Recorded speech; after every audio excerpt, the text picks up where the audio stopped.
ہونا لازم۔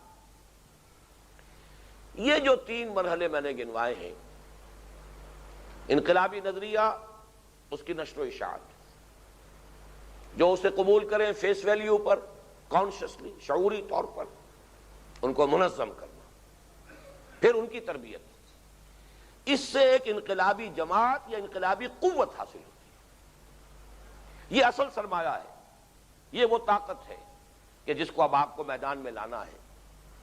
اور اس کے بعد اب چوتھا مرحلہ شروع ہوتا ہے، بلکہ یہ بیان کرنے میں چوتھا آ رہا ہے، شروع ہو جاتا پہلے کے ساتھ ہی۔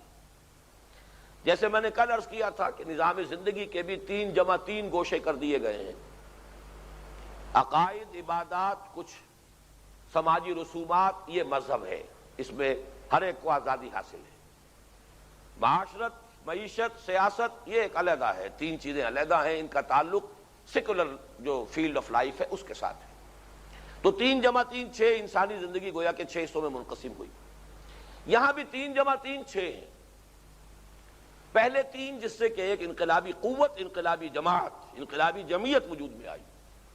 دوسرے 3 ہیں تصادم کے مراحل، ٹکراؤ، تصادم۔ اس میں بھی اگرچہ مراحل 3 ہیں، لیکن یہ شروع ہو جاتے ساتھ ہی۔ جیسے ہی دعوت کا آغاز ہوتا ہے، پہلی بات تو یہ سمجھ لیجئے کہ یہ لفظ بڑا ثقیل ہے، بڑا بھاری ہے، تصادم۔ عام شریف انسان، ایک شریف الطبع انسان، وہ تو اس لفظی کو ناپسند کرے گا۔ تصادم، ٹکراؤ، یہ تو کوئی اچھا لفظ نہیں ہے۔ تو یہ جان لیجئے کہ انقلاب اس کے بغیر نہیں آ سکتا۔ اس سے گریز ہے تو پھر گھر میں بیٹھیے اور جو بھی نظام قائم ہے اس کے ساتھ ہم آہنگی کیجیے۔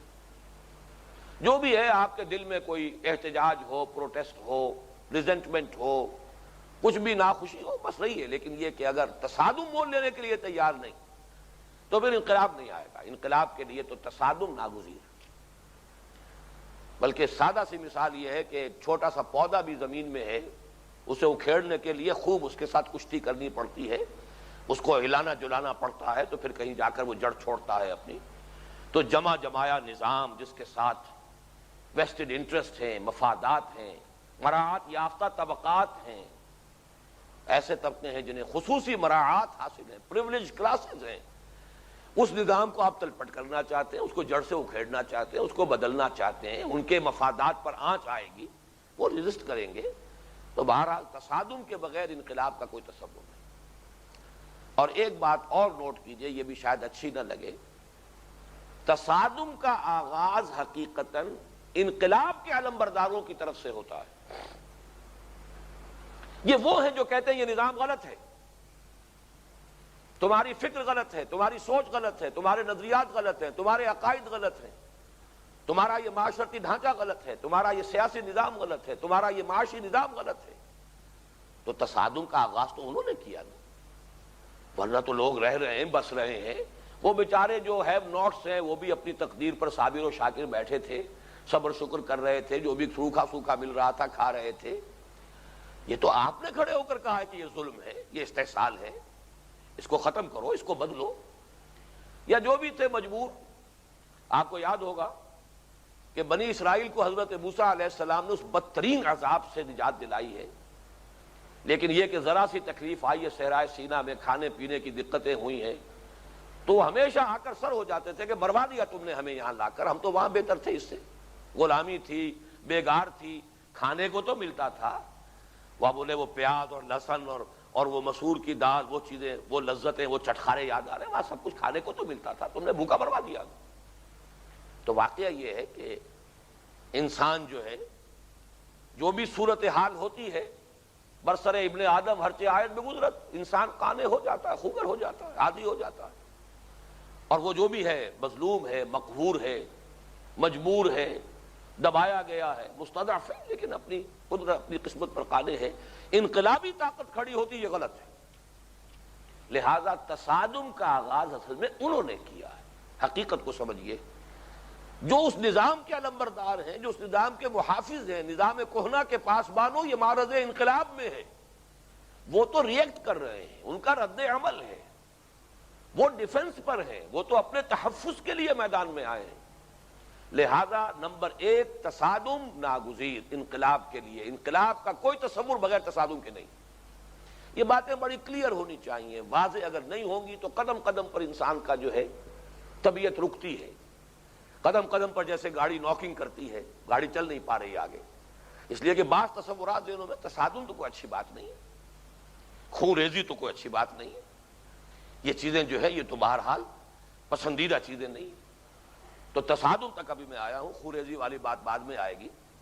لیکن یہ ہے کہ تصادم کے بغیر انقلاب کا تصور نہیں، اور تصادم کا آغاز انقلاب کے علمبرداروں اور داعیوں کی طرف سے ہوتا ہے.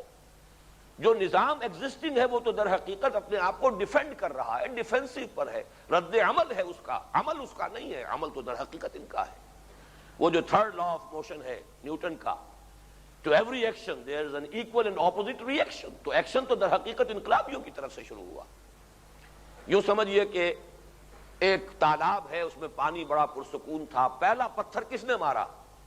جس نے کہا لا الہ الا اللہ، پہلا پتھر تو اس نے مارا. جو ارتعاش پیدا ہوا ہے، جو وہاں ہلچل ہوئی ہے، اما یتساءلون عن النبأ العظیم الذی هم فیہ مختلفون، یہ جو ہلچل ہوئی ہے اس معاشرے میں، وہ کیا حالی کے الفاظ ہیں کہ وہ بجلی کا کڑکا تھا یا صوت ہادی، عرب کی زمین جس نے ساری ہلا دی. تو یہ زلزلہ، یہ بھونچال تو در حقیقت انقلاب کے داعیوں کی طرف سے آتا ہے. اب دیکھیے اس کے 3 مراحل ہیں. پہلا مرحلہ جو عام طور پر اوور لک کر دیا جاتا ہے، جس کی عام طور پر اہمیت ہی نہیں سمجھی جاتی، بلکہ ہمارے ہاں بعض طبائع شاید اسے بزدلی سے تعبیر کریں، اس کو صبر محض یا تحمل،